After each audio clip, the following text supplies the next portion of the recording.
اگر تمہیں ہر مادی چیز کی قیمت معلوم ہے مگر اپنی قدر معلوم نہیں تو اس سے بڑی بیوقوفی کوئی نہیں۔ مولانا روم فرماتے ہیں اگر تم بیکار پتھر ہو تو صاحب علم کے پاس بیٹھو، گوہر بن جاؤ گے۔ جب دنیا والے تمہیں گھٹنے ٹیکنے پر مجبور کر دیں تو یہی وقت ہے بہترین سجدے کا۔ زندگی میں کسی بھی انسان کو اتنا قریب مت کرو کہ وہ آپ کو معمولی سمجھنے لگے۔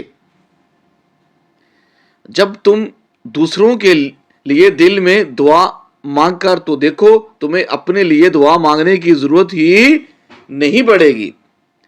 مولانا فرماتے ہیں انسان کے کردار کی دو منزلیں ہیں، دل میں اتر جانا اور دل سے اتر جانا۔ دنیا میں دو کام بہت مشکل ہیں، اس کے ساتھ رہنا جس کے ساتھ محبت نہ ہو اور اس کے بغیر رہنا جس سے محبت ہو۔ دنیا کے دو مشکل ترین کام ہیں۔ دنیا وہ واحد کتاب ہے جو کبھی نہیں پڑھی جا سکتی، اور زمانہ وہ استاد ہے جو سب کچھ سکھا دیتا ہے۔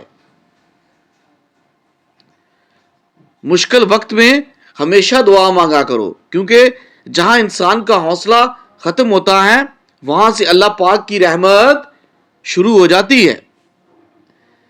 زندگی ایسے جیو کہ کوئی ہنسے تو تمہاری وجہ سے، تم پر نہیں، اور کوئی روئے تو تمہارے لیے، تمہاری وجہ سے نہیں۔ میری ایک بات ہمیشہ یاد رکھنا، اپنے اندر کی سوچوں کو صاف کیجئے، کیونکہ کشتی باہر والے پانی سے نہیں بلکہ اندر والے پانی سے ڈوبتی ہے۔ کشتی اندر والے پانی سے ڈوبتی ہے۔ غریب سے اکڑ کر ملنا اور امیر سے ملتے ہوئے مسکراہٹ سجا لینا یہ حسن اخلاق نہیں بلکہ بدترین منافقت ہے۔ یہ سب سے بدترین منافقت ہے۔ ہمیشہ سچے لوگوں سے دوستی رکھو، وہ اچھے دنوں میں سرمایہ اور برے دنوں میں محافظ ہوتے ہیں۔ سچے لوگوں سے دوستی رکھو۔ اپنی عمر اور پیسے پر کبھی اعتبار مت کرنا، کیونکہ جو چیز گنتی میں آ جائے وہ لازمی ختم ہو جاتی ہے۔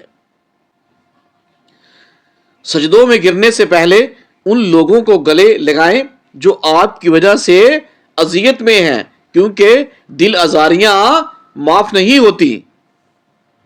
دل آزاریاں معاف نہیں ہوتی۔ پریشان کیوں ہوتے ہو؟ اگر کوئی تمہارے ساتھ غلط کر کے خوش ہے تو کیا تم نے یہ آیات نہیں پڑھی؟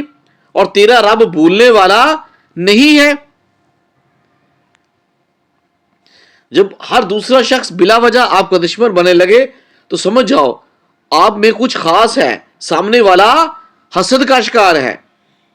آپ میں اللہ نے کچھ خاص رکھا ہے۔ کسی کے کہنے سے آپ برے نہیں بن جاتے، آپ کو اپنی نیت کا پتہ ہوتا ہے۔ دوستو، اگر آپ کو یہ اقوال بہت پسند آئے تو چینل کو لائک اور سبسکرائب کیجئے، اور آپ کا شکریہ۔